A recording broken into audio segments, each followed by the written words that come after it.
नमस्कार, स्वागत है आप सभी का बेबाक न्यूज इंडिया में और मैं हूं कपिल चौरसिया। तो भैया 5वें चरण की पूरी तरह से तैयारी हो चुकी है। अगर बात किया जाए कौशाम्बी जनपद की तो यहाँ पे 5वें चरण में मतदान होना है और अब शुरू हुआ है चुनावी बुगुल कायदे का, क्योंकि अब नेताओं की बड़ी बड़ी नेताओं की, चाहे वो समाजवादी पार्टी हो या भारतीय जनता पार्टी हो, सभी बड़े बड़े नेताओं का आवागमन हो गया है चालू। और कल आप लोगों को बता दें कि कल यानी कि दिनांक जो है 15 तारीख को उत्तर प्रदेश के उप मुख्यमंत्री माननीय केशव प्रसाद मौर्य सिराथू की भूमि में आ रहे हैं। और बात की जाए वहीं पे सूबे के मुखिया यानी कि योगी आदित्यनाथ जी की, सीएम योगी आदित्यनाथ जी जिनको बुलडोजर बाबा भी कहा जाता है, उनका भी आगमन है। अगर वहीं पे विपक्ष की बात किया जाए तो समाजवादी पार्टी से अखिलेश सिंह यादव जी भी आ रहे हैं। तो आखिर सबसे पहले आप देख सकते हैं कि पीछे तमाम तरह की प्रक्रिया चल रही है और हमारे साथ मौजूद है कौशाम्बी जिला के जिला अध्यक्ष, भारतीय जनता पार्टी के जिला अध्यक्ष जी। तो चुनाव की क्या प्रक्रिया है और कौन आने वाला है, किस समय आने वाले हैं, अभी कौन कौन आना बाकी है? क्योंकि अभी आपने कुछ दिनों पहले देखा होगा कि केंद्रीय गृह सहकारिता मंत्री जी अमित शाह जी कुंडा के बाबागंज में आए और वहां से आने के बाद अब क्या क्या प्रक्रिया है और भारतीय जनता पार्टी किस रणनीति को लेकर चुनाव लड़ रही है, तमाम चीजें होंगी, तमाम बातें होंगी। तो सबसे पहले स्वागत है जिला अध्यक्ष जी आपका विभाग न्यूज इंडिया में। आपका बहुत बहुत धन्यवाद। भारतीय जनता पार्टी इस चुनाव को राष्ट्रवाद और विकासवाद पर पूरी तरह से लड़ रही है। इसी के उपलक्ष्य में 5वें चरण का चुनाव हम सबके जिले में होने वाला है।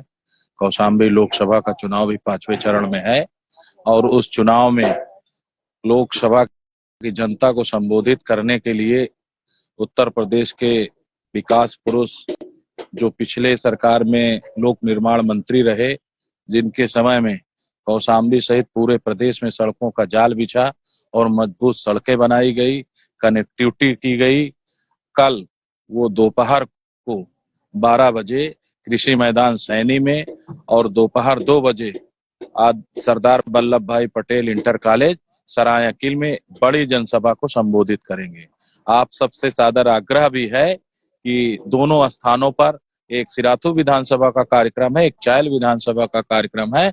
आप सब लोग अधिक से अधिक संख्या में पहुंच करके उनके विचारों को सुने और भारतीय जनता पार्टी जन कल्याण में, राष्ट्र कल्याण में, देश को आगे ले जाने में क्या क्या कर सकती है, ये बातें उनके बीच से आने वाली है। सुना है सूबे के बड़े मुख्यमंत्री यानी कि योगी आदित्यनाथ जी का भी आगमन हो रहा है कौशाम्बी की धरती पे।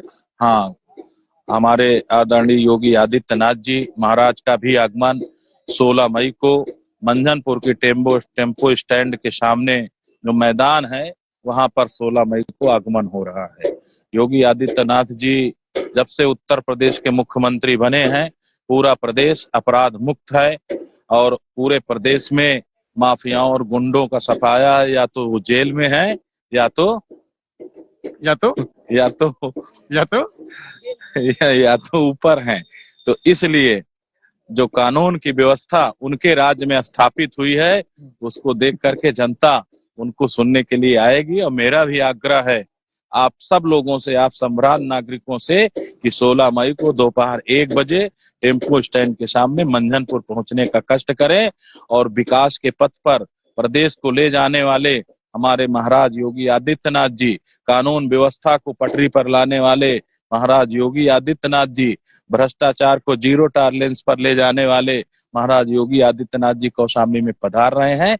उनको भी सुनने के लिए आप सबसे आग्रह है कि अवश्य पधारें और भारतीय जनता पार्टी के समर्थन में आप सबसे सहयोग की अपील करते हुए यही कहना चाहता हूं। आप सबको बहुत बहुत जिला अध्यक्ष जी, समय बहुत कम बचा, यानी कि देखा जाए तो 4 दिनों का समय बचा। और क्या लग रहा है आपको, क्या चुनावी माहौल चल रहा है, क्या चुनावी आप लोग गली मतलब जा रहे हैं, हर जगह गांव गांव जा रहे हैं, गली गली पहुंच रहे हैं, क्या देखने को पा रहे हैं, माहौल क्या चल रहा है? विपक्षी पार्टियां आम जनता को, संभ्रांत नागरिकों पर जाति और कुनबे में बांटने का प्रयास कर रही है, परंतु कौशाम्बी की जनता समझदार है। कौशाम्बी की जनता राष्ट्रवाद, विकासवाद और सम्मान की भूखी है और निश्चित रूप से वो कौशाम्बी की विकास को देखते हुए, भारतीय जनता पार्टी की विचारधारा को देखते हुए भारतीय जनता पार्टी का सहयोग करेगी और अपना आशीर्वाद प्रदान करेगी।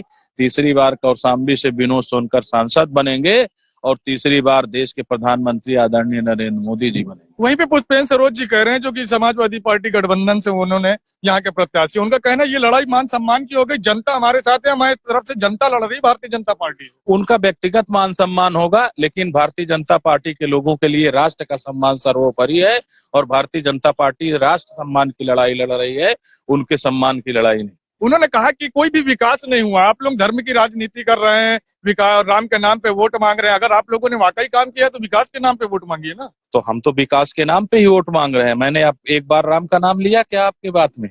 मैंने तो यही कहा ना। उन्होंने जो कहा मैं उनके जवाब दे रहा हूँ, उनका सवाल का जवाब आपको देना है। हाँ, उनका सवाल हो सकता है, वो इसलिए कि वो राम विरोधी भी हैं और जो टुकड़े टुकड़े गैंग में सम्मिलित होकर के वो काम करना चाहते हैं, यहाँ की भोली भाली जनता को बहकाना चाहते हैं, जनता यहाँ समझती है। जिलाध्यक्ष जी, अगर बात किया जाए तो 2022 के चुनाव में भी अगर देखा जाए तो कौशाम्बी जनपद की तीनों विधानसभाएं हार गई थी। उस समय भी नारा दिया जा रहा था हर एक विधानसभा से कि अब की बार 1.5 लाख पार, 2 लाख पार, 1 लाख पार, लेकिन अब की भी ये बात नारा दिया जा रहा है कि अब की लाख बार भी। ऐसा क्या लग रहा है आपकी, कहीं ऐसा ना हो कि कहीं से नैया डगमगाती नजर आए? उस बार जनता चूक गई थी, अब की चूकने वाली नहीं है जनता, इसलिए कि तीनों विधायक जीतने के बाद 2 साल बीतने को है, तीनों विधायकों के दर्शन जनता को नहीं हो रहे हैं।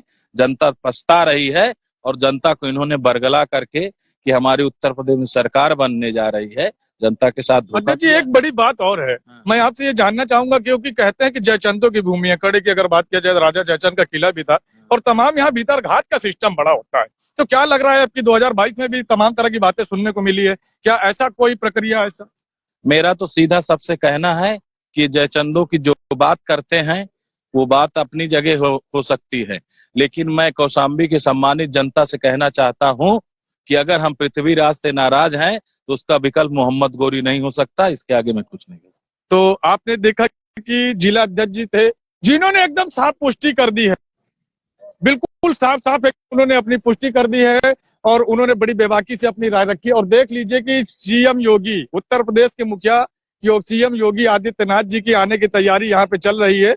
और ये मंझनपुर से जब आप चौराहे से ओसा रोड पे जाएंगे तो ओसा रोड के पास आप आएंगे तो बस यहीं पे जिला अस्पताल के पहले, जहाँ पे अभी नामांकन के लिए उत्तर प्रदेश के उप मुख्यमंत्री केशव प्रसाद मौर्य जी ने अपना यहाँ पे आके जनसभा को संबोधित किया था, बस वहीं पे अभी सीएम योगी आदित्यनाथ जी के आने की तैयारियां चल रही है। इस विषय में जब हम यहाँ से निकल रहे थे तो जिला अध्यक्ष जी भी मौजूद थे, जिनसे हमने बात की बड़ी बेबाकी से कि आप भी अपनी राय जरूर दीजिए कमेंट्स के माध्यम से। वीडियो पसंद आई हो तो चैनल को सब्सक्राइब करें। जय हिंद, जय भारत, भारत माता की जय।